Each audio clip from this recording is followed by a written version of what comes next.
అంటే ఒక 5 స్తంభాలు. ఒకటి కుటుంబ ప్రబోధం, అంటే కుటుంబం నుంచే ఇందాక మాత చెప్పినట్టుగా కుటుంబం నుంచే బీజాలు పడాలి. ఒక ధర్మం నిలబడాలి అంటే ప్రహ్లాదుడు ఎక్కడి నుంచి నేర్చుకున్నాడండి భక్తిని? ఎక్కడి నుంచి నేర్చుకున్నాడు ప్రహ్లాదుడు? తల్లి గర్భంలో నుంచి నేర్చుకున్నాడు. ఏ పాఠశాలకి వెళ్ళలేదు, ఏ కాన్వెంట్కి వెళ్ళలేదు, ఎక్కడ హోమ్ ట్యూషన్లో పెట్టించుకోలేదు. వేసుకొని బడికి రావద్దు, అదేంటి దౌర్భాగ్యం.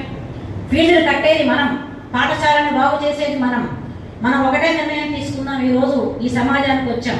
మా పిల్లలకు గాజులు వేయకుండా మేము బడికి పంపం, మా పిల్లలకు బొట్టు పెట్టకుండా మేము బడికి పంపం, మా పిల్లలకు నిండైనటువంటి బట్టలు కట్టగలించరా. నేను పాఠశాలలో పనిచేశానండి, 20-35 సంవత్సరాల దాకా పనిచేశాను.